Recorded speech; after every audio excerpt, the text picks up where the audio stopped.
atacante argentino que atua nos Emirados Árabes, que pode ser aí o novo reforço que chegaria para ser titular do Vasco da Gama. O Gaúcho ganhando reforço no Vasco. Vamos falar sobre movimentação no mercado da bola. Excelente notícia para o torcedor do Vasco. Fala aí, pessoal, sou Jorge Nicola, bem-vindos a mais um vídeo do canal. Sempre bom ter vocês por aqui, sem perder tempo, pedir para deixar like, se inscrever no canal e ativar as notificações. Falando em contratações, hoje a informação que chegou até a gente é que o Vasco está negociando com um atacante argentino, camisa 9 argentino, um jogador aí que atua nos Emirados Árabes, né? O nome desse atleta é Matias Vargas, ele joga no Al Fateh, lá dos Emirados Árabes, um jogador forte, um jogador finalizador, um jogador de impacto, aquele jogador de área, um jogador que também já teria passado pelo aval, já teria passado ali pelo crivo do Renato Gaúcho, né, cara? O que tá me preocupando um pouco é o fato do Vasco até agora só ter contratado um jogador, né, que é o Paulinho, ex-América Mineiro, que só vai se apresentar ao Vasco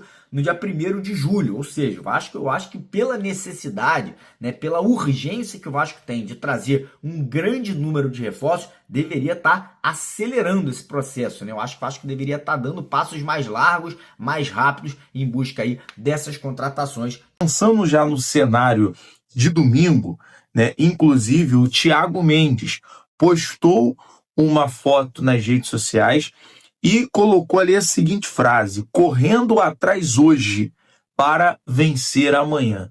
É muito importante, né, o retorno, é muito importante o perfil, é necessário a volta do Thiago Mendes nesse momento, porque é o símbolo, né, de um capitão, é o símbolo no meio de campo do Vasco hoje, é a representatividade que o Vasco tem em campo de um capitão. Fez muita falta contra o Internacional, fez muita falta contra a equipe do Olímpia. Então, nesse momento, Renato Gaúcho diretamente ganhando 2 reforços para a partida contra a equipe do Bragantino nesse próximo domingo. Tanto Thiago Mendes, capitão, camisa 23, e o 10, o Johan Rojas.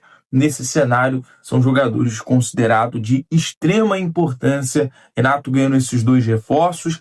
Portanto, nas laterais ainda não conta com o Cuiabano e nem com o Paulo Henrique. Vale lembrar que o Paulo Henrique ele está lesionado, pelo menos até o início ali da Copa do Mundo, ou seja, só volta na partida após a Copa do Mundo. No cenário, o Cuiabano também segue naquela recuperação, sendo observado. Seria uma surpresa, né, se o Cuiabano fosse relacionado para essa partida, mas depois da lesão que ele sofreu contra o Corinthians, o Cuiabano vem nessa tônica de recuperação junto ao departamento médico do Vasco.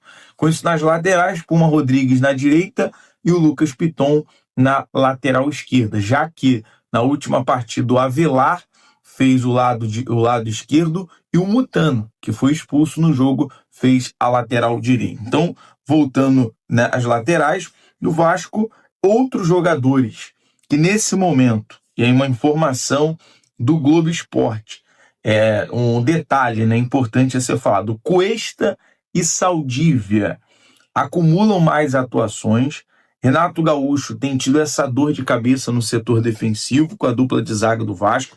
Para a janela do meio do ano, a prioridade da direção é contratar um zagueiro que chegue com status para ser titular. Então, o objetivo é a contratação de um zagueiro para ser titular no Gigante da Colina. O fato é que esse problema defensivo, normalmente nas partidas e nos pós-jogos, a gente costuma conversar sobre isso, é um problema crônico do Vasco, né?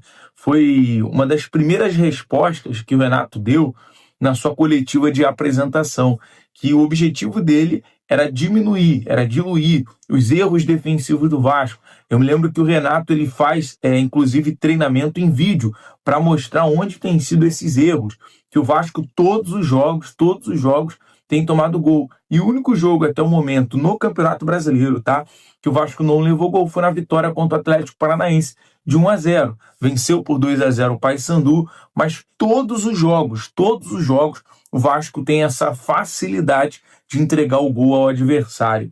E aí hoje tem tanto o Cuesta e o Saldívia pelo lado direito da zaga, que não passa essa confiança. O Saldívia fez gol contra o Curitiba, gol contra, que teve ali também um mau posicionamento do Fusato contra o Audax Italiano, quando ele recua a bola, e o gol contra o perdão a redundância, mas na partida da Copa do Brasil, no jogo da volta contra o Paysandu. Então, de fato, não tem essa confiança. O Cuesta já tomou cartão vermelho na partida de ida contra o Audax Italiano, cartão vermelho agora desnecessário na partida contra a equipe do Internacional, vai ficar de fora desse jogo. A tendência é que a dupla de zaga seja de fato o Saldívia e o Robert Renan. Então, uma preocupação muito, muito grande. Excelente notícia para o torcedor do Vasco. Nos últimos dias pintou uma preocupação em relação ao acordo para a venda da SAF para o Marcos Lamáquia, graças a uma ação do Banco Bradesco. Mas a excelente novidade veio do Tribunal de Justiça do Rio de Janeiro.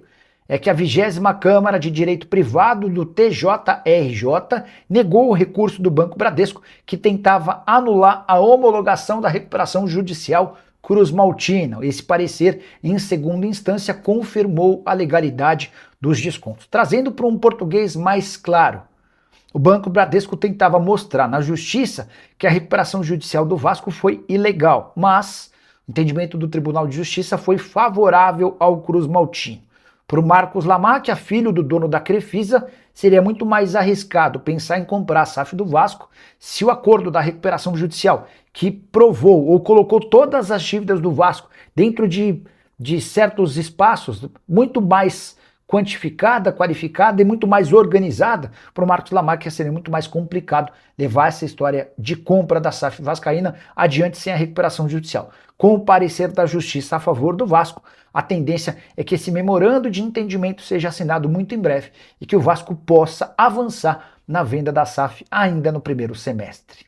E hoje, nossos colegas jornalistas aí que cobrem o Vasco, né, em outros canais, em outras redes de TV, trouxeram a informação que o Vasco estaria conversando com o zagueiro Thiago Silva. Pois é, o Thiago Silva é ídolo do Fluminense, seleção brasileira, atualmente vinha jogando no Porto, lá de Portugal. Ele está de saída do Porto, não vai continuar por lá. Surgiu uma informação inicial que ele poderia ir jogar nos Estados Unidos, né, que ele poderia estar indo jogar lá na Liga Americana. Porém, a outra informação que também pintou é que ele queria voltar ao futebol brasileiro, né, que ele queria voltar aqui para ficar perto da família, no Rio de Janeiro, né, voltar ali para encerrar a carreira aqui no futebol brasileiro. O Thiago Silva, que já não é mais nenhum menino, né? O cara aí já tem uma idade bem avançada, tem um histórico aí, obviamente, muito vitorioso. E aí, obviamente, né, todo mundo pensa, Thiago Silva voltando pro Brasil, vai para o Fluminense, mas parece que o Vasco estaria ali tentando dar aquela rasteira, né? Tentando convencer o Thiago Silva a atrair, né? Atrair o Fluminense e vir jogar no Vasco da Gama, né? Um jogador que conhece o Renato Gaúcho, tem histórico com o Renato Gaúcho, né? Já jogou com ele, um jogador muito experiente. Com certeza não é mais um menino, não é mais um jogador aí de 10, 15 anos atrás, mas vou ser bem sincero, para a zaga que nós temos hoje, Thiago Silva seria titular absoluto, seria ali sem sombra de dúvida um jogador muito importante aí para essa composição de elenco vascaíno. Quero saber sua opinião aqui embaixo nos comentários do nosso vídeo. Você traria Thiago Silva? Você acha que é um jogador muito velho? Você não traria? Qual a sua opinião aí em relação ao jogador Thiago Silva aí podendo ou não vestir a camisa do Vasco? Agora deixa eu falar um pouquinho sobre o mercado da bola, porque hoje o zagueiro que atua tanto pelo lado direito quanto pelo lado esquerdo, Doria, que estava no Atlas do México no passado, foi sondado e especulado no Vasco na última janela.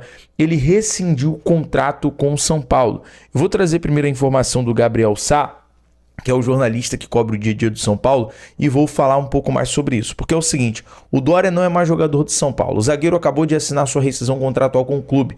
Rescisão amigável, sem custos para os dois lados. Doria abre mão de receber qualquer algo teria abrindo mão de receber algum valor, né, no contrato. Conforme trouxe as informações, o jogador tinha problema de saúde familiar e ficou bastante abalado com as ofensas e ameaças nas redes sociais. Doria foi ameaçado, ele vem tendo alguns erros, enfim, é um jogador de 31 anos e aí também tem a questão de não estar lidando muito bem com a pressão e com todos os problemas que estão envolvendo o São Paulo. O fato é que o jogador de 31 anos passa a estar livre, pode voltar, obviamente, ao radar Cruz Maltino, mas eu pergunto, seria interessante, né, o Dória que foi especulado em 2024, 2025, quando estava no México, teve ali uma procura, teve ali um interesse, e agora hoje o martelo foi batido, está livre no mercado e é uma situação acessível, né? A janela está ali muito próxima e o Vasco tem trabalhado para poder trazer o zagueiro. Do São Paulo já são 2 zagueiros de fora, né? Ano passado o São Paulo, aliás, no início da janela o São Paulo perdeu o Ferrarese, foi contratado pelo Botafogo. O São Paulo está perdendo, vai rescindiu o contrato com o Dória, e tem também o Arboleda, o zagueiro equatoriano, que uma questão disciplinar está fora dos planos do São Paulo, inclusive o Dorival falou sobre isso ontem. Qual seria a melhor opção nesse momento se o Vasco fosse realizar uma investida? Dória, Arboleda? Coloca aqui nos comentários. Fala galera, beleza? Mais um vídeo novo pra vocês, já dá aquela moral, deixa o like, compartilhe, já comenta aí embaixo e não esquece de se inscrever no canal para não perder nada, hein? Porque aqui tem vídeo novo todos os dias. Forte abraço galera, fui!